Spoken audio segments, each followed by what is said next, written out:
Saudara. Halo.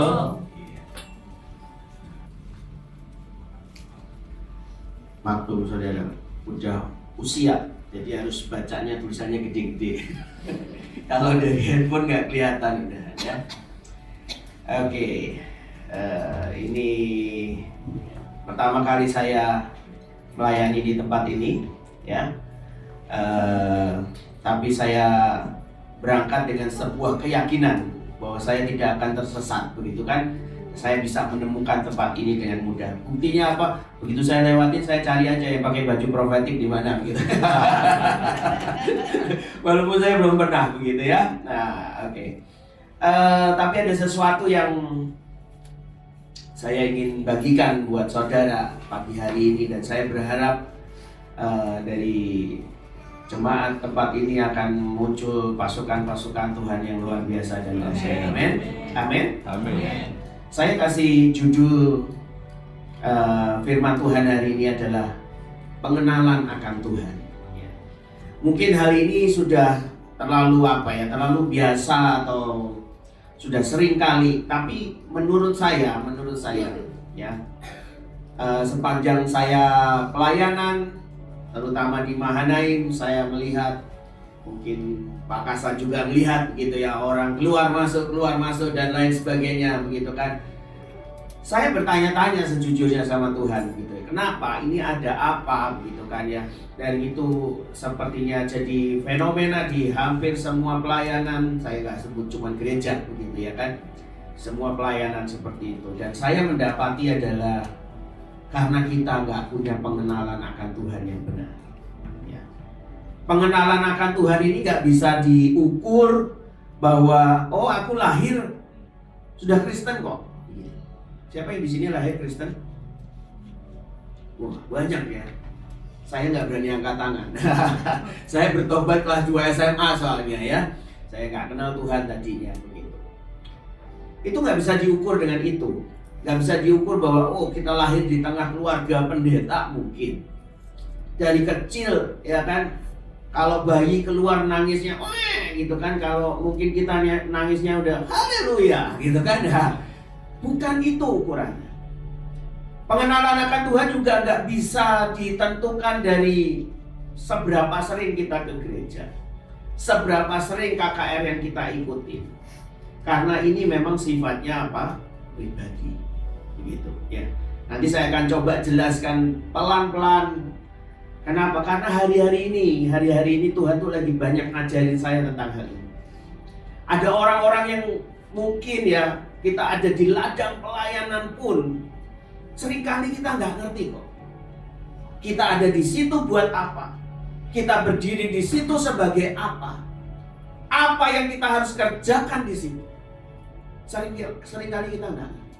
Bahkan yang lebih parah lagi adalah kita nggak ngerti kita bekerja buat siapa. Ya. Itu makanya seringkali ada banyak orang menyerah dengan pelayanan dan lain sebagainya. Ya. Kita baca dulu di Markus 4 ayat yang ke-33. Nah, saudara kalau nggak bawa Alkitab, saudara, saya sudah tulis besar-besar di depannya, di PPT-nya. Dikatakan demikian, dalam banyak perumpamaan yang semacam itu, ia memberitakan firman kepada mereka sesuai dengan apa? Pengertian. Bahkan nanti pada waktu saudara mendengarkan apa yang saya sharingkan pun, bisa jadi satu orang dengan yang lain bisa berbeda. Duduk di depan dan duduk di belakang berbeda. Di depan mungkin lebih konsentrasi, begitu kan ya. Di belakang begitu AC-nya dingin sedikit udah mulai 5 watt begitu ya. Nah, ini setiap orang akan punya pengertian yang berbeda-beda. Itu makanya saudara nggak bisa. Siapa yang rajin datang ibadah hari Sabtu? Ada. Cuma sedikit ya. Sedikit lah. Itu pun nggak bisa menentukan, saudara. Itu nggak bisa menentukan. Bukan maksud menggurui atau bermaksud sombong. Tapi sepanjang saya pelayanan di Mahanaim pun saya lihat kok, ada orang yang bahkan mungkin lebih rajin datang ke acara daripada saya. Ya, mau acara apa? Di Sion datang, Bandung datang, nanti mau di mana lagi, Jogja datang, begitu kan ya? Mau sampai ke ujung gunung pun dia datang. Tapi ternyata ada satu titik di mana pengenalannya diuji sama Tuhan. Nah, disitulah terbukti dari semuanya. Ya. Hidup kita sebagai anak Tuhan, hidup kita berjalan mengiring Tuhan, itu semuanya nanti terbukti. Kalau kita hidup diberkati, kita masih bisa ngomong puji Tuhan. Benar? Tapi kalau misalnya di tabunganmu digit nolnya sudah tinggal 3 di angka belakang, masihkah kau bisa mengucap puji Tuhan? Ya. Tapi saya mau yakinkan kalau kita punya pengenalan yang akan Tuhan, pengenalan yang benar akan Tuhan, itu akan membuat kita bisa melewati segala musim, segala keadaan. Mau seperti apapun, mau ada gosip kayak mau ada apapun menerpa. Karena firman Tuhan yang ngomong loh, ya, kepada mereka dengan pengertian mereka. Jadi berbeda-beda. Kita nggak bisa pakai ukuran orang lain. Nanti misalnya Pak Gembala di tempat ini nangkep sesuatu yang berbeda, bukan berarti saudara harus melakukan dengan cara itu, belum tentu. Saya khotbah ini kan semestinya saya itu terinspirasi pada waktu saya mendengarkan khotbahnya Pak Luki. Gitu. Jadi setiap hari Selasa Pak Luki itu punya komitmen untuk isi ibadah di guru begitu di Mahanaim. Ya. Setiap kali khotbah Pak Luki selalu cerita, saya lagi diberkati Tuhan. Kemarin saya terima berkat. Saya pikir amplopnya tipis, ya kan? Ternyata saya buka isinya dolar, begitu kan? Saya perhatiin, 1 kali Selasa cerita berkat, 2 kali Selasa cerita berkat, 3 kali Selasa cerita berkat, gitu kan? Saya lihat wajah guru saya, bukannya dikuatkan, saudara. Saya bilang, kok saya lihat hati kalian makin tersayat-sayat ya? Loh, kenapa? Karena mereka nggak ngerti, begitu. Mereka nggak ngerti. Sampai satu hari saya perhatiin terus, apa ya yang membuat semuanya ini terjadi? Nah, tiba-tiba Pak Luki itu di tengah sharingnya tentang berkat lagi, begitu kan? Dia bilang, lo orang gampang kok, dia bilang. Sama saya, Tuhan itu cuma minta 1 hari 3 jam. Nah, saya tanya saudara, kalau saudara menemukan kunci itu, saudara pulang terapkan 3 jam, terjadi nggak dalam hidup? Belum tentu. Saya kasih tahu, belum tentu. Loh, itu loh, ya. Makanya saya mau kasih tahu ini pengenalan akan Tuhan itu seperti itu. Kalau saudara pulang, saudara pikir, buat $1.000 saya dapat, gitu kan istilahnya. Saya harus ikutin caranya Pak Luki 3 jam. Ada yang sanggup 3 jam doa? Hah? Sanggup? Ada yang sanggup loh, luar biasa. Saya nggak sanggup. Saya 30 menit aja sudah, aduh Tuhan ini. Makanya saya bilang ini nggak bisa. Nah seringkali kita cuma berpikir gini, buat aku diberkati berarti aku harus 3 jam. Begitu saudara kerjakan 3 jam dan hidupmu tidak diberkati, apa yang kau lakukan? Hah? Marah pasti. Benar atau benar? Benar atau benar? Mungkin 1 bulan saudara bisa, oh mungkin Tuhan sedang menyediakan yang lebih besar. Tunggu 2 bulan. Kok belum lagi ya? 3 bulan, 4 bulan, setahun mungkin. Saudara mulai mempertanyakan, beneran nggak sih Tuhan yang saya sembah? Ya kan? Loh kenapa saya bisa cerita seperti ini? Ya karena saya pernah ngalamin kok. Saya pernah ngalamin itu. Saya nggak ngerti bahwa semestinya pengertiannya berbeda-beda. Masing-masing kita punya caranya beda-beda sama Tuhan. Nah, hari itu saya ngomong di depan guru saya. Gak bisa kalian ngelihat kayak gitu. Kalian mau ngejar Pak Luki 3 jam, ya nggak sanggup juga, saya bilang. Saya tanya, ada yang sanggup? Nggak ada Pak, gitu kan. Loh, karena saya sering pergi pelayanan sama Pak Luki ya, gitu. Ya nggak sering-sering banget, tapi saya pernah lah begitu ya, beberapa kali. Saya tidur sama beliau, sekamar sama beliau. Ya itu memang benar loh, lagi tidur, saya enak-enak tidur, tiba-tiba beliau bangun bahasa roh gitu. Nah kalau saya nggak bahasa roh kan nggak enak kan. Masa pemimpin saya bangun berdoa bahasa roh, saya roh kan nggak mungkin. Tapi kalau saya kerjakan itu belum tentu juga Tuhan suka. Karena apa yang diminta Tuhan bukan itu, begitu. Itu yang seringkali karena pengenalan kita akan Tuhan itu yang membuat perjalanan hidup kita sama Tuhan terseok-seok. Kita ngukur berkat, kita ngukur semuanya, kita melihat semuanya, kita pengen jalan hidup kita itu terjadi kalau kita, jika aku melakukan ini, maka hasilnya seperti ini. Ya kan? Padahal kan nggak bisa. Kalau saudara yang datang kemarin hari Sabtu, ya, tadi yang sudah angkat tangan, datang ya hari Sabtu ya. Bagaimana Pak Jos cerita jadi apa? Direktur loh, direktur mall yang di sini loh. Ya. Nah, terus saudara mau ikutin, ya kan? Saudara ikutin caranya, ya benar. Ada yang dikatakan memang jejak-jejak domba diikutin nggak apa-apa.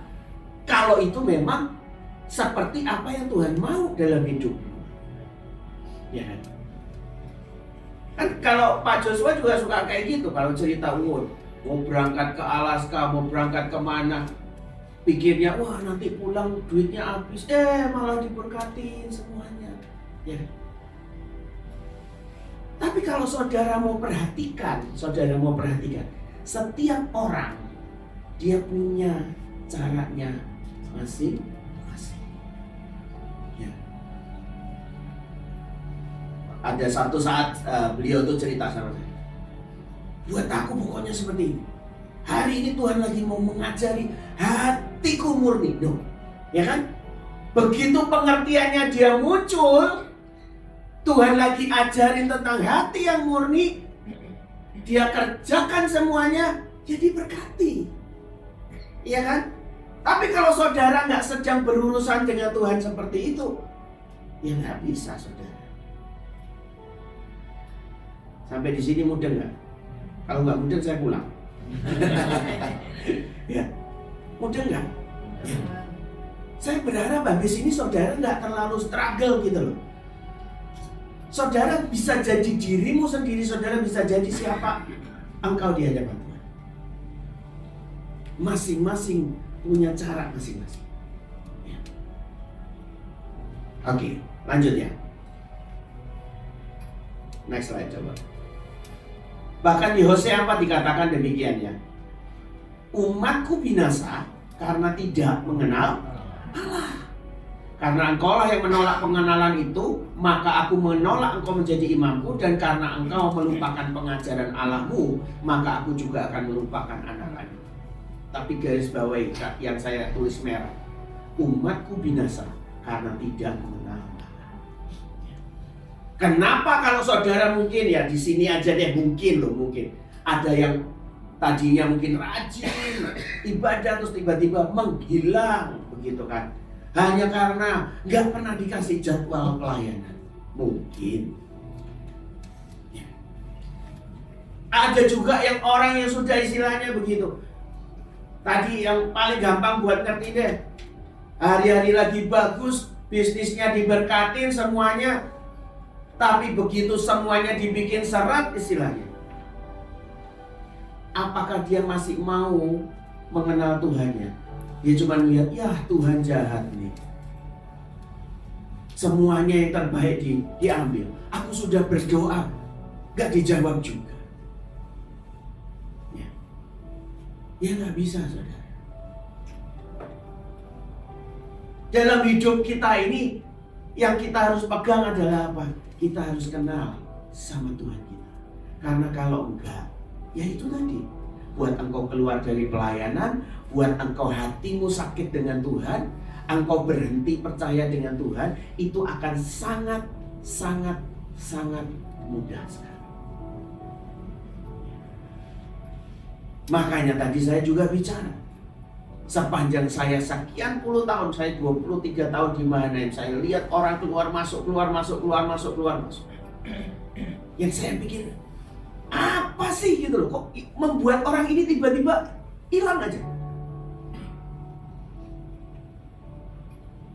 Padahal istilahnya saya lihat, wah ini orang luar biasa dipakai sama Tuhan. Tapi begitu kesenggol dikit di bagian itu, tiba-tiba goodbye Tuhan, gitu ya istilahnya. Kita harus kenal, ya, kita harus kenal semua. Oke, lanjut ya saudara. Kita coba baca nih. Markus 4 ayat 35 sampai 36. Next slide ya. Saudara bisa baca. Pada hari itu, saya ada beberapa hal yang saya tekankan, saya tulis dengan tulisan warna merah. Pada hari itu, waktu hari sudah petang, Yesus berkata kepada mereka, marilah kita bertolak ke seberang. Ya. Ini dalam artian Yesus lagi ngomong sama murid-muridnya. Ya. Jadi ceritanya, konteksnya begini. Yesus mengajar di kerumunan orang banyak, ya. Tapi dia ngomong ini ke murid-muridnya. Marilah kita bertolak ke seberang. Ya, kalimat selanjutnya, mereka meninggalkan orang banyak itu. Saya tanya saudara, saudara memperhatikan ayat firman Tuhan ini nggak kalau pas baca? Yang diajak bertolak itu siapa saudara? Murid-muridnya atau semua orang banyak yang hari itu mendengarkan? Murid-murid ya, murid-murid. Kenapa? Karena ada kata mereka meninggalkan orang banyak itu, lalu bertolak dan membawa Yesus beserta dengan mereka dalam perahu, di mana Yesus telah duduk dan apa itu tidak baca. Perahu-perahu lain juga menyertai dia. Loh, yang diajak bertolak murid-muridnya, tapi di ayat terakhirnya kata-katanya perahu-perahu lain juga menyertai dia. Dia diajak nggak semestinya? Enggak saudara. Orang banyak itu nggak diajak. Kenapa? Ya itu misteri ilahi menurut saya. Menurut saya misteri ilahi. Tapi yang pasti adalah begini, Tuhan Yesus tahu kok. Nanti kalau misalnya di tengah danau mungkin dia mau ngajar sesuatu dan orang banyak itu mendengar, belum tentu mereka ngerti. Karena tingkat pengertiannya berbeda. Makanya saya bilang, kejar yang namanya pengertian akan Tuhan, pengenalan akan Tuhan.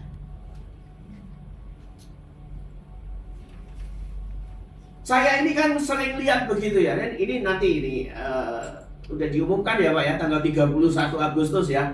Siapa yang terlibat gitu kan? Wah, ayo. Terus tapi bukan berarti terus habis gini, Pak, saya nggak mau ikut karena saya nggak diajak gitu kan. Saya nggak merasa harus ikut, ya nggak gitu juga begitu. Artinya apa yang saya ingin sampaikan adalah pada waktu engkau terlibat sesuatu, pastikan engkau mengerti dan engkau mengenal. Itu aja. Engkau mengerti tujuannya apa. Nah seringkali orang patokannya gitu, aku sudah ikutin ibadah A, ibadah B, kegiatan A, kegiatan B, KKR A, KKR B, kok hidupmu gak berubah? Iya kan? Kan gak bisa seperti itu. Ini kalau dikatakan Yesus cuma ngajak beberapa orang, murid-muridnya. Dan kalau saya nggak sedang bahas di ayat-ayat selanjutnya ya, tapi kalau saudara baca di selanjutnya, kalau dikatakan di sini perahu-perahu lain menyertai dia, pada waktu ada angin ribut di danau itu, kira-kira orang lain ngalamin atau enggak? Perahu-perahu lain ngalamin atau enggak? Tapi Yesus ada di perahu siapa? Murid-muridnya. Kenapa? Karena dia ngajak, gitu. Nah itu yang seringkali membuat orang Kristen ini kecewa sama Tuhan. Begitu loh. Karena nggak ada Tuhan, nggak ada pengertian di dalamnya. Di hatinya nggak ada pengenalan akan Tuhan. Pengennya cuma yang baik-baik saja sama Tuhan. Yang buruk nggak mau.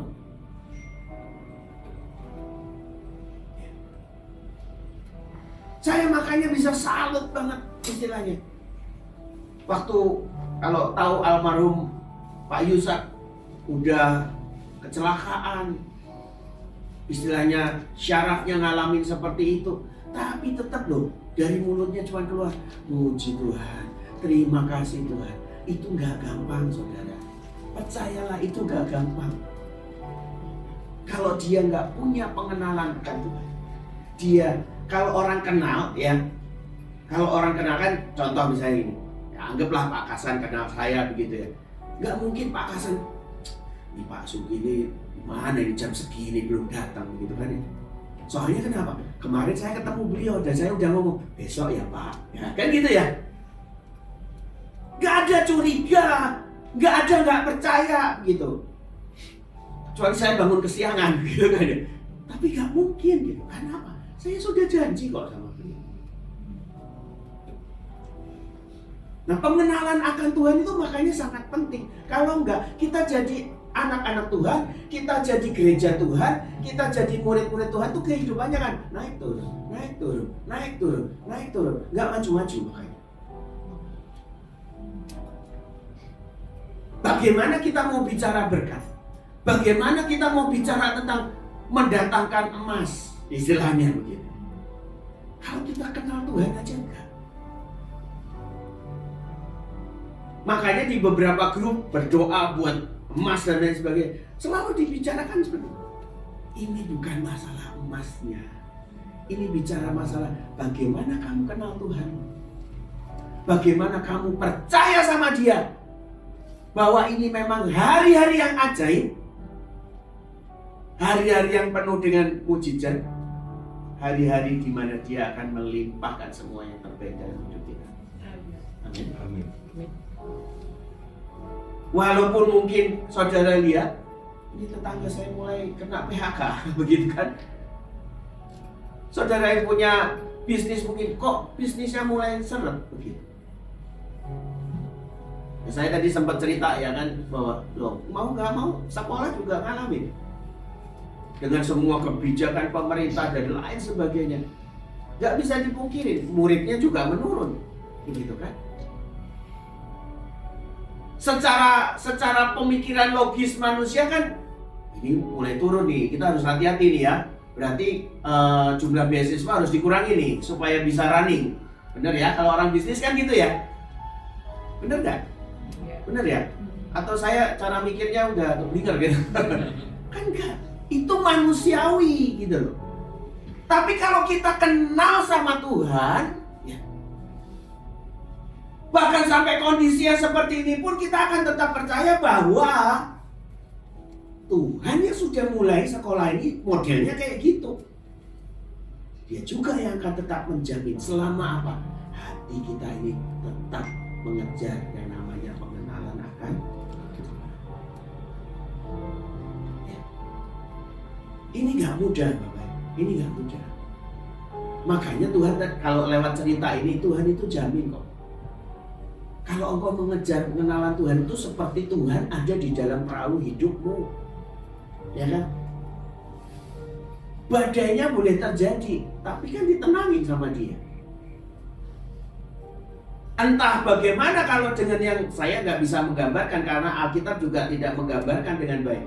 Perahu-perahu lain yang nggak diajak tapi ngikut ini pada waktu badai pasti mereka akan mulai bersungut-sungut. Ngapain sih lu tadi ngajak-ngajak gua? Ya kan? Sekarang lihat nih, perahu kita pontang-panting. Karena nggak ada Yesus di situ, nggak ada pengenalan akan Tuhan, dan akan sangat mudah sekali buat kita hati kita ini mulai bergeser. Oke, kita lanjut ya. Semakin ngerti atau semakin bingung? Saya harus ngecek saudara, karena biasa ngajar di sekolah gitu loh ya. Anggap saudara murid-murid hari ini ya. Lanjutnya ya, next slide. Ada pengenalan ini, ada firman Tuhan yang ngomong seperti ini. Hosea 6 ayat 6 dikatakan, sebab aku menyukai kasih setia dan bukan korban sembelihan, dan menyukai apa? Pengenalan akan Allah lebih daripada korban-korban bakaran. Berapa banyak orang yang ke gereja melayani Tuhan, aku gelontorin duit sekian sampai satu titik kecewa. Iya kan? Semakin ngerti ya, kenapa ada begitu banyak orang berhenti nantinya. Wah, kalau ditantang ini mau 31 Agustus siapa yang mau nabur? Tabur, begitu kan? Pikirnya nanti balik. Padahal judulnya aja tabur sudah. Ya. Dikatakan loh, menyukai pengenalan akan Allah lebih daripada korban-korban bakaran. Saya bukannya anti ya dengan semuanya itu, tapi saya mau mengajarkan ini loh. Kalau kita punya pengertian, kita punya pengenalan, itu akan membuat hidupmu semakin hari akan grow bigger. Akan bertumbuh jadi lebih besar, jadi kuat. Saudara, kalau ya izinkan saya bersaksi lah ya. Dalam pelayanan saya selama sekian puluh tahun di Mahanaim itu tidak melewati yang namanya jalan mulus, jalan tol gitu. Ya. Saya pernah yang namanya melewati, saya kehilangan seorang anak. Saya pernah melewati yang namanya rumah tangga saya berantakan semuanya. Saya pernah ngalami yang namanya istilahnya pelayanan saya kacau, pokoknya sekacau-kacaunya. Saya pernah ngalami yang namanya bertahun-tahun saya berdoa dan Tuhan seakan-akan gak pernah mau noleh sedikit pun.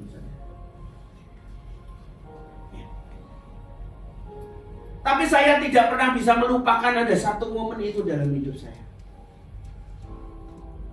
di mana saya sudah mau menyerah, seakan-akan saya sudah gak tahu lagi bagaimana saya harus melanjutkan hidup saya, perjalanan saya, iman saya, kehidupan kekristenan saya bahkan. Gak usah bicara pelayanan deh gitu. Hidup sebagai orang Kristen aja saya hari itu mempertanyakan. Tapi saya ingat, itu gak bisa saya lupakan sepanjang hidup saya. Dimana sekali lagi Tuhan itu datang memeluk saya, mengangkat saya ya. Walaupun dia melihat mungkin tubuh saya begitu banyak luka, berdarah. Gak cuma berdarah, tapi mungkin saya lagi bergelimangan lumpur lah.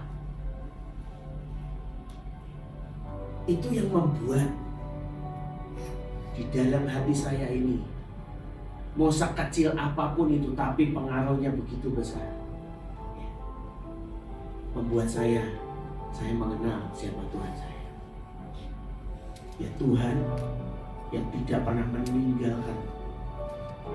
Bahkan saat engkau ada di lembah kekelaman pun, engkau harus tahu bahwa tangannya tetap senantiasa siap untuk mengangkat engkau. Dia tetap akan gendong engkau sekotor apapun. Dia akan tetap meyakinkan bahwa aku itu Bapa yang mencintai. Aku Bapa yang mengasihimu. Walaupun seringkali kitanya ini justru yang istilahnya memberontak sama Tuhan.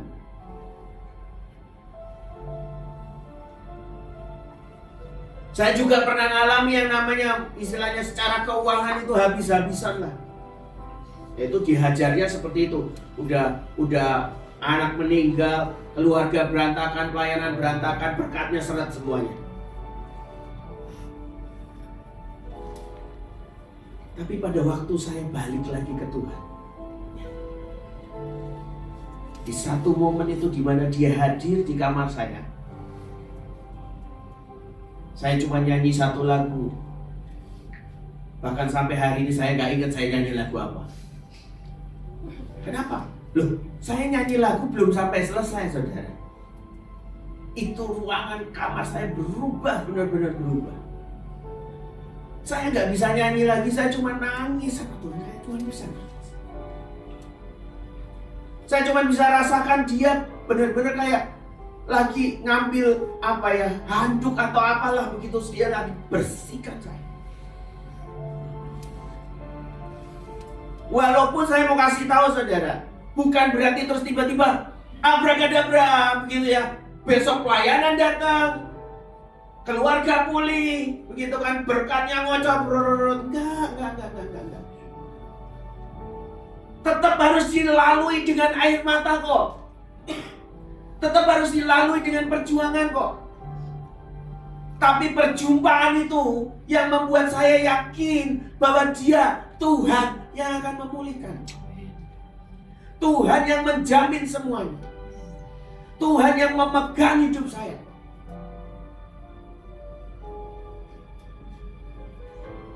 Ini boleh cerita sedikit ya, Pak Kasan. Mungkin Pak Kasan nggak pernah tahu, tapi hari itu saya dengar beliau gitu kan. Satu hari kita ngobrol. Anaknya Pak Kasan kan ke Singapura ya, kuliah ya. Nah, anak saya juga kuliah di Singapura, saudara. Ya. Terus Pak Kasan cerita begini. Oh iya, itu murah loh Pak. Apa kos-kosan di sana? Dalam hati saya, murah dari mana ya? Begitu kan? Saya setiap bulan ini harus mikirin, harus berjuang, istilahnya. Beriman buat semuanya. Tapi buat saya begini. Anak saya sekarang udah selesai, udah kerja gitu kan, udah lulus, udah kerja. Buat saya, ya kan, kalau saya mau melihat pembicaraan hari itu, istilahnya, saya nggak punya kepercayaan sama Tuhan. Saya udah hitung tabungan saya ya, saya cuma bisa kuliahin anak saya 1 tahun, nggak sampai selesai. Tapi karena saya punya trust, saya punya pengenalan, saya punya pengertian bahwa no. Tuhan yang suruh, walaupun mungkin ya, anak saya harus berjuang di sana. Bapaknya di sini juga harus berjuang gitu kan. Tapi buat saya ajaib, saya sudah hitung loh. Ini sampai nanti bulan sekian habis duit. Ya selama masih bisa kan, berapa butuh? Ya kirim kan begitu ya. Tapi sebagai orang tua kan saya yang tahu. Ya, saya lihat, aduh ini gawat nih. Bulan segini ini habis nih, begitu kan. Tapi kalau tadi saya cerita bahwa anak saya sudah bisa selesai, sekarang mulai kerja, gitu kan. Dari mana? Saudara tanya saya juga nggak mudeng caranya bagaimana. Tapi hati saya percaya sama Tuhan. Saya ngalamin loh saudara, itu mau masuk tahun kedua. Dari kampus kirim email. Harus bayar sekian ratus juta. Saya kan langsung, gitu kan ya. Ratusan juta saya bilang. Terus saya bilang, ini harus bayarnya kapan? Minggu depan. Oke, masih minggu depan kan, biasa. Kan kita beriman dong, benar ya? Saudara mau pakai cara Pak Luki, doa 3 jam, silakan. Iya kan? Tapi apakah itu jaminan dijawab? Belum tentu, saya bilang. Kalau memang Tuhan berurusan dengan engkau, Tuhan ngomong, engkau harus berdoa 3 jam, ya lakukan. Itu caranya. Kalau saya bilang, kemarin khotbahnya Pak Joshua, itu kunci yang bisa membuka pintu. Nah, kalau kuncinya bukan itu, saudara mau buka sampai anak kuncinya patah, ya pintunya nggak akan kebuka. Begitu. Minggu depannya saudara, anak saya nanya, Papi, uangnya sudah ada belum? Udah ditanya sama kampus. Saya mau jawab gimana ya? Dalam hati saya, Tuhan, please, masa sih saya sudah pelayanan di mana, apa kata Bu Iin nanti, begitu kan ya. Ini pemimpin kok nggak punya iman begitu loh, kok nggak tembus ya ternyata. Tiba-tiba saya muncul hikmah, gini aja deh, coba kamu email ke kampus, boleh nggak dicicil, gitu kan ya. Ya kebiasaan orang Indonesia kan cicil-cicil, gitu kan ya. Dikirim, ketik sama dia, saya lihat ketik, kirim. Gak bisa, dia bilang gitu, gak boleh dicicil, paling nanti disuruh bayarnya dikasih waktu itu dikasih perpanjangan berapa, sekitar 2 minggu lah. Dalam hati saya, lumayan 2 minggu beriman lagi sama Tuhan, kan gitu ya. Sampai di detik-detik terakhir, saudara, anak saya itu, papi ini udah ditanya, kalau aku gak bayar, aku stop, nggak boleh kuliah. Saya udah, Tuhan, please, saya bilang gitu, tolongi saya, begitu kan. Saya udah bingung, mau ke siapa, saudara. Saya dan istri juga sudah memutuskan, enggak. Pertolongan kita bukan dari manusia, pertolongan kita dari Tuhan. Dan saya nggak tahu, tiba-tiba, saudara, istri saya ngomong, itu harus ditransfer kemana? Dia bilang gitu. Harus ditransfer kemana? Ya karena dari awal itu bayarnya dari rekening saya, begitu kan? Ya sudah, transfer saya dulu, nanti saya transfer ke kampus, begitu. Karena itu kan pengiriman ke luar negeri, begitu kan? Dan tiba-tiba hari itu, dan selesai. Ya. Sampai terakhir pun, loh, ini kok kayaknya uang di rekening nggak habis-habis ya? Yang saya pikir, saya cuma bisa sekolahin anak saya 1 tahun. Beneran, saudara. Itu beneran. Ya. Dan saya lihat ajaib, benar-benar ajaib. Saya nggak mungkin bayar 3 jam. Saya nggak mungkin bayar dengan Pak Luki, cara Pak Luki baca firman. Bisa 20, 25. Saya 5 aja udah ketiduran seringkali. Tapi kita masing-masing ini punya pengenalan dan pengertian. Tapi bukan berarti juga, saudara, terus seperti itu, oh ya udah, kata Pak Sugi kan harus ngejar pengertian sendiri ya, nggak harus 3 jam. Ya nggak segitu juga, kita harus meningkat dong, begitu ya. Dalam hal ini kan misalnya sekarang nih diajak beriman buat mendatangkan emas, saya juga harus beriman dong. Orang kuliahin anak aja bisa, ya. Cuman kan kalau tiba-tiba berimannya 100 gram turun di mimbar ini kan ya imannya belum nyampe juga, gitu ya. Tapi yang penting kita kejar yang namanya pengenalan akan Tuhan. Ya, lanjut ya. Ini jam berapa ya? Oh, sampai jam berapa, Pak? Bebas. Oh, bebas. Oke. Sudah bawa baju ganti semua ya? Siap-siap ya. Oke. Nah, ini nih. Baca baik-baik. Next slide coba. Roma 10 ayat 2. Sebab aku dapat memberi kesaksian tentang mereka, bahwa mereka sungguh-sungguh giat untuk Allah, tetapi ini firman Tuhan loh yang ngomong, bukan saya loh ya. Makanya saya bilang, nggak peduli saudara datang A, datang B, datang C. Saya juga bisa melihat kok jemaat-jemaat di mana yang setiap acara selalu ada. Setiap acara duduknya paling depan. Tapi tanpa pengertian yang benar, hidupnya mereka gak kemana-mana. Beda kalau saudara lakukan itu dengan pengenalan, dengan pengertian bahwa aku mau lakukan sesuatu dengan Tuhan. Tuhan mau aku lakukan ini. Tuhan ingin ini kali ini. Ya. Itu kenapa, saudara? Saya ini belajar. Saya nggak tahu saudara seberapa mau mencoba melakukan ini. Tapi setiap kali saya ibadah, ya, mau hari Sabtu, mau hari Senin atau acara apapun, saya pernah acara Mahanaim itu saya nangis geru-geru di mana? Di tangga Mahanaim itu loh, yang mau menuju ke lantai 6, ya, balkon. Saya nangis di situ. Kenapa? Karena Tuhan ngajarin sesuatu di situ. Nggak harus duduk di depan, nggak harus pegang mic, nggak harus yang deklarasi kok. Tapi saya membiasakan gini. Setiap kali saya pergi ibadah saya selalu, Tuhan, Engkau ingin ajarin apa? Apa yang jadi bagianku? Seperti tadi dikatakan di Markus 4, Tuhan akan memberikan pengertian. Itu makanya juga saya suka bawa buku. Kalau ada orang khotbah saya catat. Seringkali tiba-tiba Tuhan itu bisa buka ini. Pendetanya ngomong khotbah yang apa, saya bisa asik sendiri sama Tuhan. Kenapa? Karena itu membuat pengertian saya, pengenalan sama Tuhan itu semakin mudah. Ya. Jadi ingat ya, nggak menjamin loh, nggak menjamin. Tapi saya juga nggak mengatakan bahwa wah habis ini kalian nggak usah ikut kegiatan apa-apa. Nanti saya dirajam batu sama anak-anak.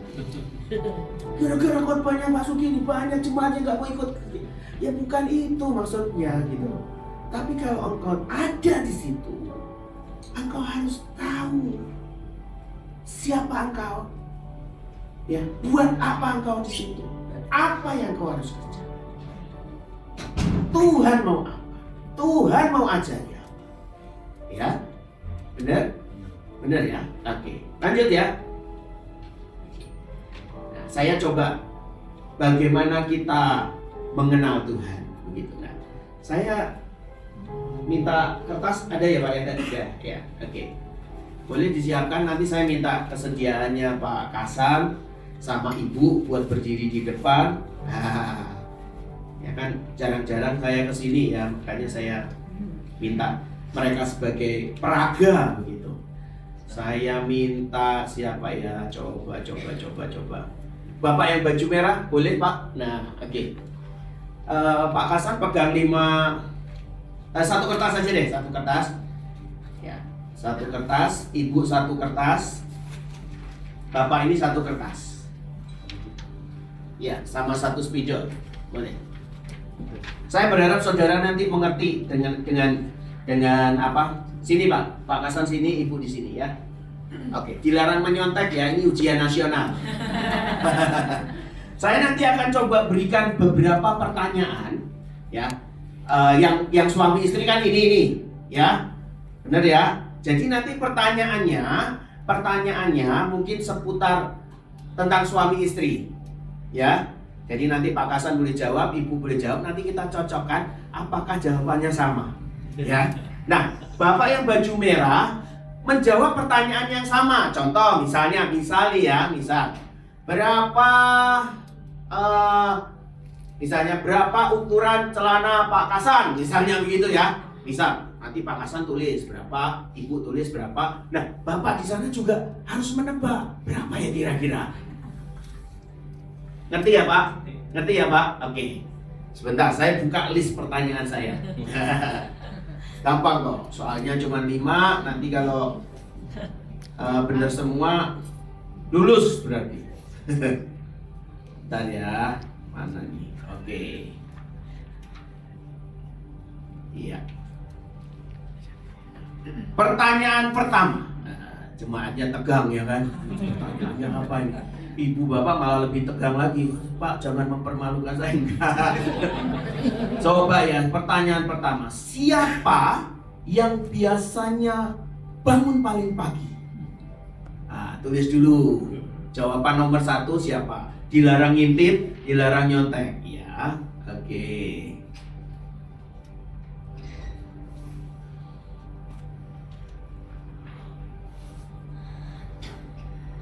Sudah? Sudah Pak? Oke. Bapak baju merah sudah? Sudah ya. Yang kedua, apa makanan favorit? Nah ini Pak Kasam jawab favorit Ibu, Ibu jawab favorit Pak Kasam. Nah si Bapak baju merah boleh nebak favorit makanannya Pak Kasam, boleh nebak salah satu aja ya, Bapak atau Ibu gitu. Ngerti ya Pak? Oke. Bapak baju merah mengandalkan kepekaan sama saya. Oke. Nah, ini ada hubungannya masalah suami istri, ya kan? Pertanyaan ketiga, nah, kan tidur kasur begitu ya. Biasanya tidurnya di sebelah mana? Oh kan pasti sering kali kan begitu ya.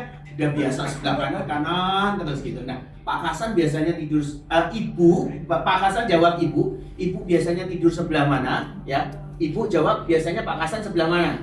Oke. Nah, Bapak nebak lagi begitu kan karena orang kepekaan begitu. Iya, kita coba gitu ya. Jangan sampai nanti jawabannya nggak sinkron loh pertanyaan ketiga ini. Ya. Pertanyaan keempat, siapa yang biasanya duluan meminta maaf kalau lagi berantem?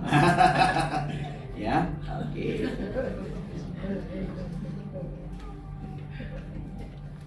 Bapak nebak ya Pak, jangan nebak nama saya Pak, nggak ada di sini. Yang kelima, ini tentang hobi ya. Kita coba tes. Apakah pasanganmu bisa berenang atau tidak? Iya, coba kita cocokkan ya. Berenang Pak. Berenang, betul. Ya, jadi bukan pasangannya Bapak loh ya, ini loh maksudnya. Kan Bapak sifatnya tebak-tebak berhadiah. Oke, kita coba cocokkan ya, Oke, pertanyaan pertama tadi, siapakah yang bangun duluan paling pagi? Pak Hasan jawab siapa Pak? Esther. Bu Esther. Iya, istri. Oh, istri. Berarti benar ya? Benar ya. Oke, Bapak nebak siapa? Suami. Bapak nebaknya suami ya. Kayaknya Pak Hasan memang sepertinya bangun pagi, ternyata ibunya. Kedua. Apakah makanan favorit pasangan? Pak Hasan jawab apa Pak? Soto atau berkuah? Soto atau makanan yang berkuah. Oke, Ibu? Betul. Enggak, Ibu jawabnya apa? Ketoprak. Ketoprak. Benar Pak? Oh, Bapak jawabannya Favorit Indomie. Oke, buat siapa Pak Hasan? Oh, favorit Indomie benar nggak Pak? Enggak. Oh enggak. Dua jawaban salah ya, salah. Yang ketiga, biasa tidur sebelah mana? Coba kita tes. Pak Hasan, Ibu sebelah mana? Kiri. Sebelah kiri, benar? Benar. Benar ya, berarti benar ya.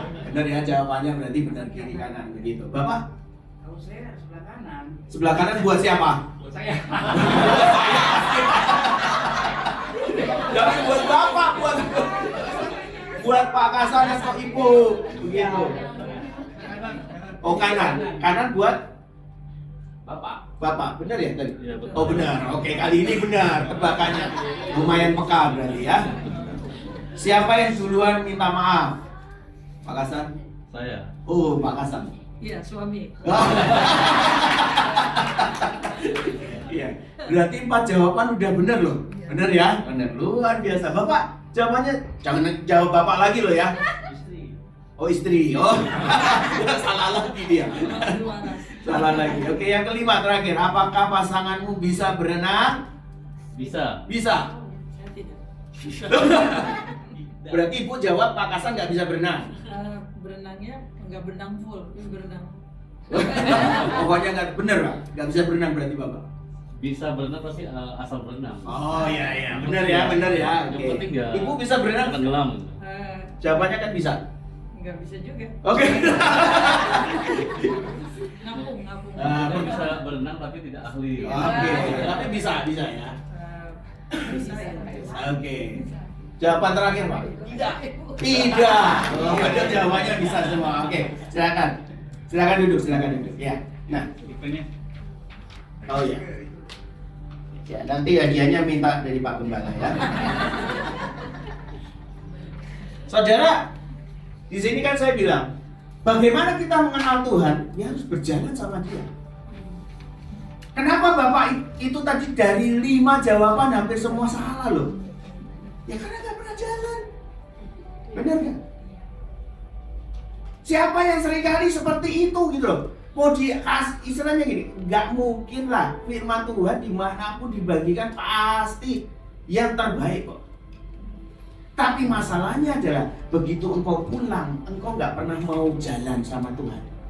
Tuhan tadi firman-Nya kayak gini ya ngajarinnya. Aku harus lakukan apa? Aku harus kerjakan apa nih Tuhan? Itu yang membuat akhirnya kita nggak punya pengenalan akan Tuhan. Itu kalau yang diartikan namanya ngikutin jejak-jejak domba itu ya itu gitu loh. Kita ikutin. Kita mau kenal Tuhan ya kita harus ikutin. Kenapa bapak sama ibu jawabannya ya kan? Betul semuanya istilahnya. Ya karena mereka berjalan bersama. Mereka udah hidup sekian lama bersama-sama. Saya ini istilahnya ya, anggaplah saya nggak punya gereja, tapi saya punya jemaat gitu loh. Murid saya 2000, itu jemaat saya. Guru-guru ada 200, itu jemaat saya. Dan saya sama istri setiap hari ngajarin mereka tentang yang namanya berjalan dengan Tuhan. Tapi sampai hari ini loh, masih ada kok guru saya yang kena pinjol. Padahal saya nggak kurang-kurang, saya cerita, saya kesaksian bagaimana uang saya mau habis buat kuliah anak saya dan Tuhan tetap pelihara sampai hari ini. Habis-habisan Pak, iya, saya bilang. Saya jual mobil, iya. Tapi bukan karena mobilnya, orang mobil cuma laku berapa, buat bayar kuliah berapa. Setiap bulan hidup di Singapura berapa, ya Pak ya. Itu. Kenapa dia masih terjerat pinjol loh istilahnya? Karena dia nggak pernah mau yang namanya berjalan sama Tuhan. Kalau saya ajarin yang namanya bergantung sama Tuhan, beriman sama Tuhan, dia nggak mau lewatin itu. Dia mau bergantung sama pinjol, begitu. Itu yang membuat kekristenan kita nggak pernah bertumbuh. Itu yang membuat kita nanti stuck. Dan kalau sudah stuck, pilihannya kita tetap terus atau balik.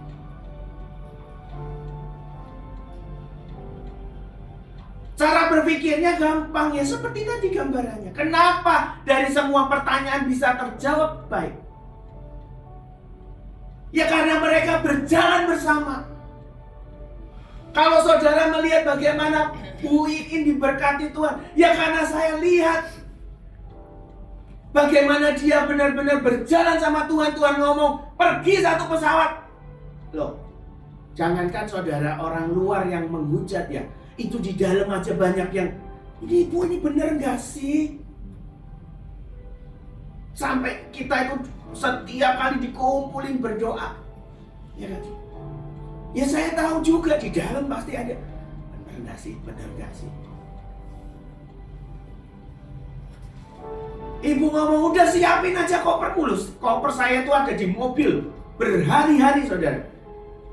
Begitu ibu ngomong berangkat bandara, saya berangkat kok. Saya sudah packing semuanya, koper itu sudah saya tutup rapi, udah istilahnya baju-baju itu udah nggak bakalan kepake lah istilahnya. Saya udah siapin itu. Tapi kan nggak semua orang bisa seperti itu. Nggak semua orang, saya pakai kata ini ya, berani ambil resiko seperti itu. Tuhan ngomong bikin, pakai kapal, ada kapalnya. Ya walaupun bumi dan langit ya, kapal krus jadi kapal seperti itu. Tapi kan ada, benar kan? Dan itu satu kapal kita semuanya. Saya lihat perjalanannya beliau itu dengan Tuhan, itu yang membuat ya saya nggak heran kalau hidupnya diberkati. Kalau saudara mempertanyakan kenapa dia bisa, toh setiap kali acara apapun yang dia buat saya ikut kok. Lah kan sudah dikasih tahu tadi. Tapi mereka nggak punya pengertian yang seperti itu, ya kan? Itu yang membuat semuanya berhenti akhirnya. Ya kalau nggak pahit bisa tetap move on. Tapi kalau begitu pahit kita kecewa, makanya kita berhenti aja.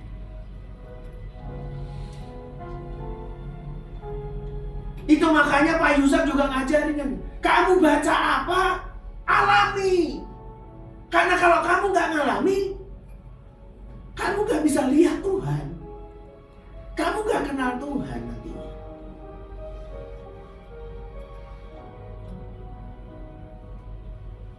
Saya bisa cerita, mungkin ada orang konseling sama saya, dia cerita, Pak, tolong doakan saya, anak saya baru meninggal. Saya pernah lewatin itu kok. Iya kan? Tuhan pernah bawa saya melewati itu kok. Loh, saya itu harus berdiri. Itu tuh malam itu ya saudara, itu menurut saya malam yang paling kelam lah dalam hidup saya gitu ya. Anak saya lahir sama dokter cuma dibungkus kain, ditaruh di modelnya kayak gini persis, satu meja kotak. Ada alasnya, anak saya ditaruh di situ. Saya minta sama dokternya, dok, ini nggak ada pertolongan apa, infus kayak atau apapun, obat atau apapun. Dijawab nggak ada, masih terlalu kecil, disuntik nggak bisa. Dia bilang. Ya dengan maaf kata gitu ya, dia cuma mau ngomong, ya udah Pak, tinggal tunggu aja. Ya. Dan malam itu saya cuman, istri saya nggak ada di situ, dia ada di ruangan lain. Saya di WA sama ibu, hari itu belum ada WA lah, SMS begitu ya, di SMS dan ngomong, kamu nyembah. Saya nyembah. Saya lihat anak saya buka mulut, tutup mulut, buka mulut, tutup mulut. Berhenti, saya liatin lagi. Oh, masih hidup. Saya nyembah lagi. Jam 7 dia lahir. Jam 12 malam dia meninggal. Sebagai seorang orang bapak, hancur kok hati saya. Gak ada orang yang nemenin loh. Saya lihat anak saya dari lahir sampai dia mengembuskan nafas terakhir. Saya minta pertolongan dari siapapun, gak ada. Padahal 3 bulan setelah anak saya meninggal, saya lihat berita dengan jelas. Ada bayi lahir usianya sama seperti anak saya. Walaupun beda negara ya, ini di Amerika. Diberikan pertolongan sama dokter dan dia hidup. Bahkan saya minta inkubator pun dokter nggak kasih. Tapi peristiwa-peristiwa itu, saudara, itu adalah pelajaran-pelajaran berharga yang membuat engkau mengenal Tuhan. Itu yang membuat kita benar-benar tahu, ya Tuhan, ya Tuhan, ya Tuhan.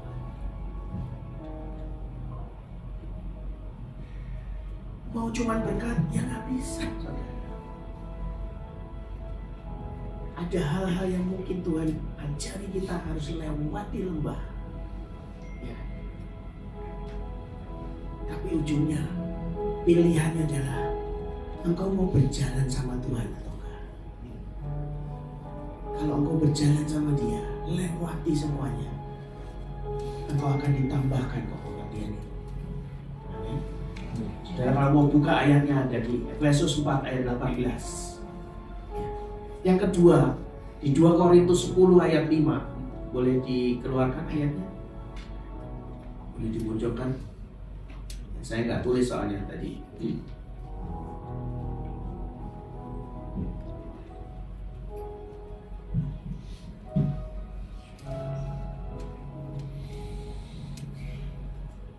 Bisa?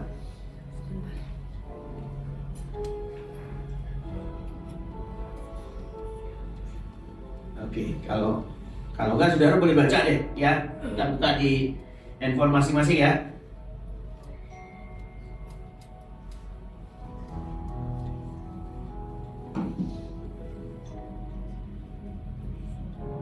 Apa 2 Korintus 2 Korintus. Udah bisa belum? Salah. Sudah. Kami mematahkan setiap siasat orang dan merubuhkannya setiap kubu yang dibangun oleh keangkuhan manusia untuk menentang pengenalan akan Allah. Kami menawan segala pikiran dan menaklukkannya kepada Kristus. Ya. Di situ dikatakan bahwa mematahkan siasat, merubuhkan setiap kubu, ya kan? Dan keangkuhan manusia. Itu yang seringkali mengekang kita. Ya, itu yang seringkali mengekang kita. Atau misalnya gitu kan, saudara ini dari apalah misalnya dari keluarga yang diberkati Tuhan, tiba-tiba dipukul sama Tuhan habis-habisan gitu. Pasti nanti pikirannya gampangnya gitu. Aku minta tolong sama ini ya.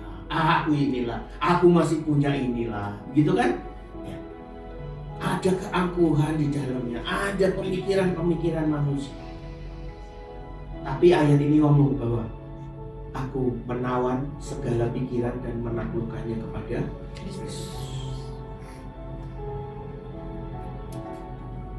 Firman Tuhan pernah menuliskan seperti ini.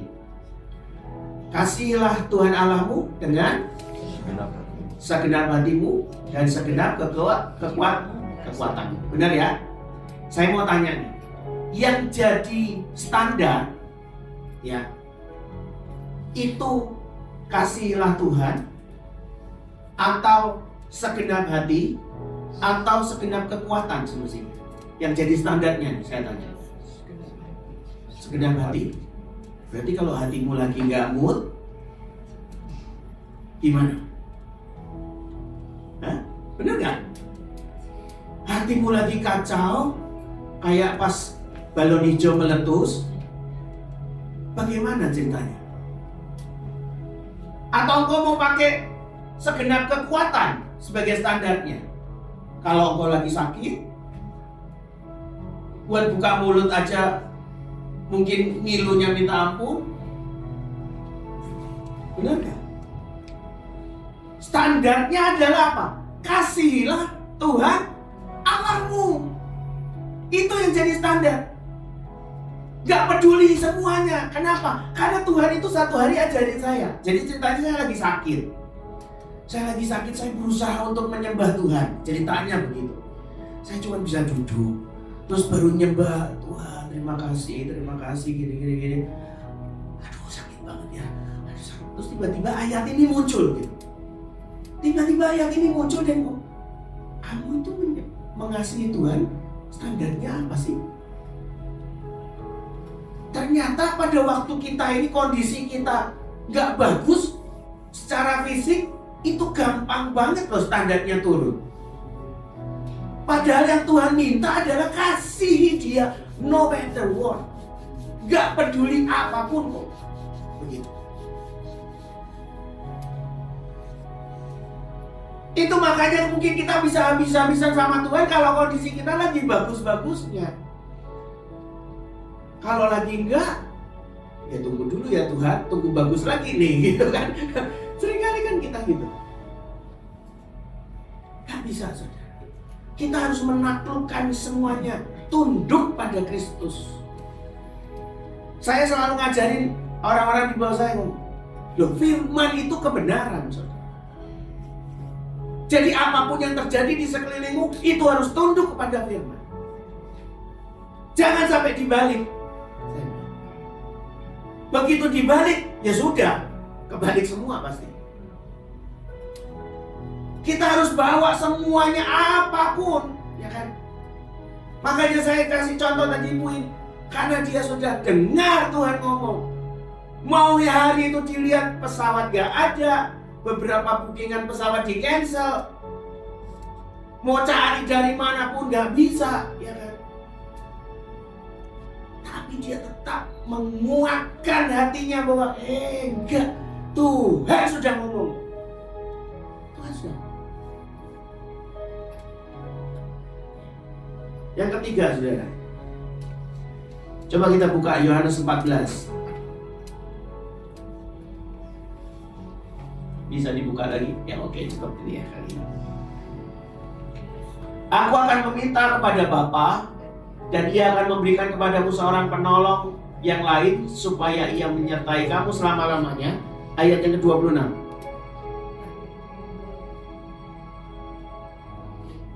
Ayat 26. Tetapi penghibur, yaitu Roh Kudus yang akan diutus oleh Bapa dalam namaku, Dialah yang akan mengajarkan segala sesuatu kepadamu dan akan mengingatkan. Benar ya? Benar ya? Kamu akan semua yang telah kukatakan kepada. Jadi kalau saudara mau punya pengenalan akan Tuhan, pertama saudara harus berani berjalan sama Dia. Yang kedua adalah saudara harus menundukkan semuanya, balik lagi kepada apa? Kebenarannya firman Tuhan. Kalau saudara bicara firman Tuhan tuh iya dan amin, ya saudara harus tetap mau apapun kondisinya, iya dan amin. Ngerti ya? Ketiga, saudara minta dipenuhi oleh Roh Kudus. Kenapa? Karena Roh Kudus ini yang akan dikirim oleh Tuhan untuk nantinya apa? Ngajari kita. Nanti mungkin tiba-tiba saudara lagi ngalamin semuanya. Tiba-tiba Roh Kudus ingat ya, ada firman yang ngomong seperti ini. Itu yang menguatkan kita, yang membuat akhirnya kita tetap percaya sama Tuhan. Amin. Ya. Selanjutnya saudara, minta hati yang baru. Yeskiel 36 ayat 26. Kamu akan kuberikan hati yang baru dan roh yang baru di dalam batinmu, dan aku akan menjauhkan dari tubuhmu hati yang keras dan kuberikan kepadamu hati yang lembut. Saudara, kalau saudara mau jujur, manusia itu hatinya saudara itu degil banget, beneran.